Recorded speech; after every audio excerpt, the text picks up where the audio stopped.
J'ai 4 missions, oui. Alors j'en ai 2 de nuit, 2 de jour. Alors celle de jour, très longue, puisqu'on était à 1000 avions, à 6 tonnes de bombes chacun.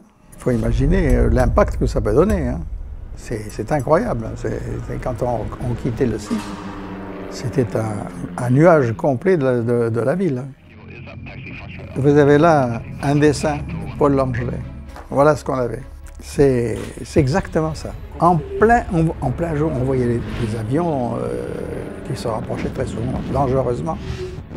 Il y avait une stratégie de bombardement. À 1000 avions ou 1200 avions, on arrivait dans un fanal. Et on passait les uns derrière les autres sur le même objectif.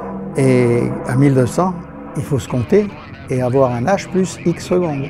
Et quand on sortait du cube, il y avait un cube de DCA au-dessus de l'objectif qui se mettait tout de suite en place. Parce que dans la vallée de la Ruhr, par exemple, il y avait plus de 5000 canons 88. 5000 canons qui nous attendaient. Ce qui nous mettait dans une situation inconfortable, c'est qu'on savait qu'il y avait eu 3 équipages qui avaient été descendus à la première mission. Descendus à la première mission sans aucun rescapé, je vais vous dire que on tremblait, hein, on tremblait. Et d'ailleurs, je tremblais jusqu'à l'aller-retour de la mission. La sensation que j'ai toujours eue, c'est d'avoir peur et de trembler. À part ça, pour moi, tout se passait bien. On se pose des questions, hein. Malgré le jeune âge, il ne faut pas croire que dans ces circonstances, on n'a pas vite à raisonner et à prendre conscience de sa propre personne. On est dans des doutes parce que quand on bombarde, on est sûr de bombarder un site industriel, par exemple, ou une usine de construction aéronautique, ou une base sous-marine, etc. Mais on sait pertinemment qu'il y a des civils qui sont autour.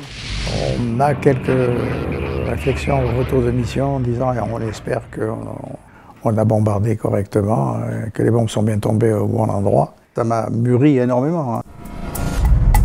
On a réussi à participer aux manifestations en Angleterre avec la reine quand elle a inauguré le monument. Alors on était tout proche d'elle.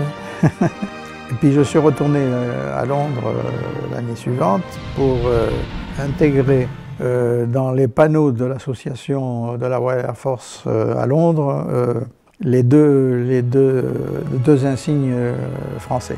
C'est que maintenant on fait partie de leur association comme si on était des Anglais.